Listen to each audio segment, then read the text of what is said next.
Et on y va pour le texte. Le texte, c'est très important dans une page web. Il faut savoir le styliser, bien le placer et tout simplement avoir un bon rendu avec son texte. Et il y a aussi un art de lier les fonts, c'est-à-dire les polices d'écriture. En général, il vaut mieux lier 2 polices d'écriture maximum. Donc, soit on peut en utiliser une seule, soit 2 si on a envie d'avoir un petit peu de changement. Et voilà, de lier le sans sérif et le sérif. Mais on verra tout ça dans une partie consacrée au design, où on verra comment choisir des couleurs, choisir une police d'écriture, etc. Pour l'instant, on va voir donc les propriétés CSS qui sont liées au texte. Il y en a pas mal. Et pour commencer, on va voir la propriété font, qui est une propriété raccourcie comme background, donc qui va contenir plein de petites propriétés. Et puis dans une seconde vidéo ultérieurement, on verra d'autres propriétés CSS qui sont liées au texte, mais qui ne sont pas dans cette propriété raccourcie.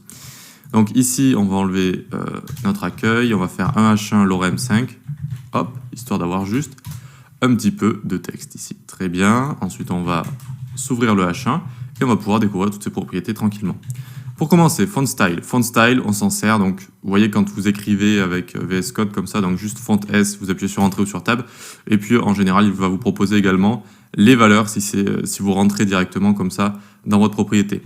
Donc on s'en sert juste pour mettre italique, voilà, sachant que italique, donc ça va mettre format italique, normal, ça va être ce qu'on voit ici, oblique, ça va être exactement la même chose qu'italique, donc en général on utilise italique, initial, ça va être normal, inherit, ça va hériter ce qu'il a de son parent, et unset, ça va enlever ce qu'il y a de son parent, voilà. Donc ne vous prenez pas trop la tête avec font style, en général on utilise juste pour mettre italique si vous avez envie de mettre quelque chose en italique. Donc ici on va le laisser en italique pour la forme, sachant que c'est pas très utilisé non plus. Ensuite, un petit peu plus utilisé, on va voir font weight. Font weight, alors on a plusieurs choses ici. On peut mettre bold, par exemple, tac, qui va transformer le texte en plus gras. Alors si je dis pas de bêtises, le H1 de base, il va être déjà un petit peu en gras comme ça. Donc j'ai créé un paragraphe en dessous. Hop, je vais zoomer. Regardez bien le paragraphe en dessous ici. Hop, si je mets un font weight bold, tac, eh bien il va se transformer en gras comme ça, d'accord. Vous avez light également pour, lighter, tac, pour enlever le gras. Et ça c'est les valeurs qui sont liées, on va dire, qui sont liées au gras, mais sans aller dans le détail. Sinon, pour aller dans le détail, on peut aller de 100 à 900. C'est-à-dire 100, ça va être le niveau de gras le plus bas, et 900, regardez, ça va être le plus haut.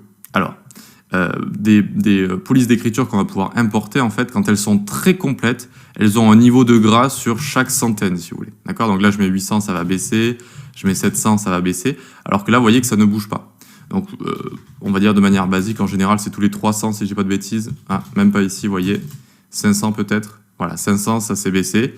Et je crois que la police de base, elle reste comme ça. Regardez, même si je vais juste à 100, tac, elle reste comme ça. Donc ici, les seuls changements qu'il y a, c'est de 500 et à 900. D'accord? Mais pour les polices très complètes, à chaque fois que vous allez changer de centaine, ça va baisser un petit peu, ou monter un petit peu, monter un petit peu. Voilà pour font weight. Donc ce qu'on va faire, on va le mettre ici. D'ailleurs, font weight ici, regardez, on va mettre 100 sur le titre. Hop, et il a perdu de son gras ici. D'accord? Ensuite, donc, font weight, ça, c'est pour tout ce qui est le gras. On va avoir font size, ça va être pour tout ce qui est la taille. Ici, je vais remettre à 100%, hop, pour qu'on puisse bien voir. Un titre de base, je dirais que c'est à 30 pixels, je crois, 30 pixels ici. Donc, on va mettre 50 pixels, on va le voir grossir, tac, vous voyez. Donc, on le fait grossir, hein, tout simplement. 50 pixels, on peut mettre des pourcentages, on peut mettre d'autres unités de mesure qu'on verra un petit peu plus tard. Pour l'instant, on reste sur les pixels comme ça. Voilà. Ensuite, line 8. Hauteur de ligne. Hauteur de ligne. Donc 1, c'est la hauteur de ligne normale, c'est-à-dire finalement la hauteur du contenu, d'accord? Par exemple, du plus grand contenu. Donc là, on voit la lettre L, c'est le plus grand. Et donc une hauteur de ligne, c'est du haut de la lettre jusqu'en bas de la lettre. C'est une hauteur de ligne. Donc là, c'est 1, si vous voulez. Si je mets 2, ça va mettre 2 fois ça, tac. Et ça va grandir l'hauteur de ligne en haut et en bas, en fait. D'accord? Ça va rajouter du contenu en haut et en bas. Sachant que là, on est un peu biaisé parce que, regardez, si on fait clic droit inspecter, le H1 de base, il a une marge. Il a une marge et le P aussi, d'accord? Donc, on est un petit peu biaisé. Pour ne pas avoir ça, on peut mettre margin 0 ici, pour bien se rendre compte de ce que c'est qu'une hauteur de ligne. Là, vous voyez la hauteur de ligne basique. Alors, on va aussi mettre margin 0 sur le paragraphe, vu que lui aussi, il en a. Tac. Et alors, on va augmenter la hauteur de ligne. On va mettre 2 pour voir. Tac. Et si vous voulez, donc, il y a 50% de la hauteur de ligne qui va en dessous, 50% au-dessus. Et on peut faire ça autant qu'on veut, d'accord? On peut aussi mettre des pixels, par exemple 250 pixels. Et donc, ça va mettre, si vous voulez, ça va tirer un trait au milieu et ça va mettre 125 pixels en haut, 125 pixels en bas. Et ça nous donne ceci. Voilà. Donc ça, c'est la hauteur de ligne. Ensuite, on va avoir, pour terminer avec cette propriété font family. Alors, vous voyez que de base, il m'en propose pas mal. Voilà. Ça, c'est des polices d'écriture. Donc, les fonts, hein, ça veut dire police en anglais. C'est des polices d'écriture qui sont déjà intégrées et qui sont facilement utilisables par tous les navigateurs et tous les éditeurs de texte. Donc, la plus connue, c'est sûrement sans serif. Sans serif, comme ça, tac. Et vous voyez donc que c'est devenu sans serif, comme ça. Alors, chaque police d'écriture a ses propres spécificités, notamment le gras, la taille que ça va prendre, etc. C'est pour ça qu'ici, vous voyez que ça s'est passé à la ligne. Donc, attention à ça. Donc, ce qu'on va faire, on va baisser la line 8. Ici, on va mettre 1. Hein. On va pas mettre plus que ça. Voilà. La taille, on va mettre 40, histoire que ça tienne sur une ligne. Très bien. Et maintenant, on va voir qu'on peut raccourcir cette propriété. C'est-à-dire que ici, je vais le mettre en commentaire. Alors, c'est parti pour font. J'ai remarqué que j'ai écrit 2 fois font weight ici. On peut enlever le premier. Tac. Donc, maintenant, on va mettre toutes ces propriétés une par une, tout simplement. Italique. On va avoir font weight 100. On va avoir font size 40 pixels, line 8 1 et sans serif ici. Sans serif. Hop. Et donc ici, ça n'a pas fonctionné parce que l'ordre, il faut le respecter, ou tout du moins, il faut respecter entre juste 2 propriétés. Entre celle-là et celle-là. C'est-à-dire entre font size et line 8. Pourquoi? C'est le même conflit en fait qu'avec background. C'est que font size, on peut mettre des pixels. Line 8, on peut mettre des pixels également. Du coup, il ne sait pas trop ce qui se passe là. Qu'est-ce qui est font size, qu'est-ce qui est line 8. Donc ici, on met un slash, tout simplement. Hop, entre les deux. Et vous voyez, donc, ça a bien fonctionné ici. Très bien. Alors, pour revenir sur sans serif, etc., et notamment sur font family. Regardez, si font family, ici, il me propose des polices d'écriture. Par exemple, ici, c'est des polices déjà intégrées. On n'a pas besoin de mettre d'apostrophe ici pour les intégrer. Même si je ne dis pas de bêtises, certaines, il va nous proposer des apostrophes. Par exemple, regardez, si je descends ici, donc là, vous voyez, il nous propose des apostrophes, même si c'est une police qui est très bien intégrée sur tous les navigateurs et sur tous les OS. Et donc, quand est-ce qu'on a besoin de mettre un apostrophe et quand est-ce qu'on n'en a pas besoin? Alors, en général, quand on a une police déjà intégrée, notamment sans serif, on n'en a pas besoin, sauf exception ici, par exemple, quand il vous le propose directement. Mais alors, c'est quand on va intégrer nous-mêmes des polices qu'on va tout le temps mettre des apostrophes. Comment on fait pour intégrer une police? Il y a plusieurs moyens, mais il y a un site très bien qui s'appelle Google Font. Hop, Google Font, donc un site de police d'écriture, elles sont toutes gratuites. Et ici, on va pouvoir utiliser la police qui nous plaît, d'accord? Donc il y a du serif, il y a du sans serif, et voilà, on va vraiment pouvoir choisir tout ce qui nous plaît. Alors ici, on va choisir Abril Fatface, vu qu'elle est un petit peu spéciale, comme ça on va bien voir la différence. Sinon, vous pouvez aussi le chercher ici. Alors ils ont toutes des noms un petit peu bizarres, hein, les polices d'écriture en général.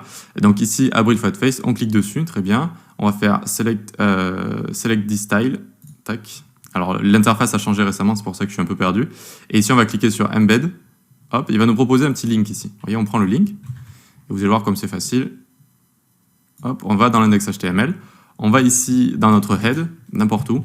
Et on pose le link comme ça, tout simplement. On va le coller. Hein. Voilà, donc là, on a notre font Google, etc. En fait, c'est une référence au site avec la famille Abril Fatface. Elle est disponible maintenant dans notre code. Et donc, en font family, ici, hop, on va pouvoir la mettre là. Alors, tac. Abril Fatface. Et on n'oublie pas les apostrophes. Les apostrophes ou les guillemets, les deux fonctionnent. Et vous voyez qu'ici, j'ai bien ma police d'écriture Abril Fatface qui fonctionne très bien. On aurait pu aussi mettre des guillemets, tac, tac, tant qu'on met guillemets, guillemets, apostrophe, apostrophe, ça fonctionne. Et une dernière chose ici, donc on va réécrire la propriété comme ça pour vous montrer. Quand on importe une propriété, on a envie de l'utiliser, donc je l'utilise comme ça, comme je vous ai montré, Abril Fatface, mais il peut y avoir des problèmes. C'est-à-dire, imaginons quand on met le link ici, on ne sait jamais si Google Font ne fonctionne plus, si Google Font ne veut plus donner des polices d'écriture comme ça, il faut une police de backup. Il faut que si elle ne fonctionne plus, eh bien, il y en a une autre qui prenne sa place et qui lui ressemble légèrement, et une qui est bien, qui est bien supportée si possible. Et donc, en général, on peut mettre un sans serif qui est très très bien supporté, juste après comme ça. Donc on met une virgule, et ça veut dire je te prends Abril Fatface, et si ça ne fonctionne pas pour X ou Y raison, on se rabat sur du sans serif qui, lui, est accepté partout. Voilà. Voilà donc pour la propriété font. Voilà, des petites propriétés pas très compliquées avec des valeurs comme ça pour changer tout ce qui est taille, hauteur de ligne, etc., etc. On va pouvoir voir et découvrir d'autres propriétés qui sont liées au texte mais qui ne sont pas sous forme de propriétés raccourcies comme ça. Allez, à tout de suite.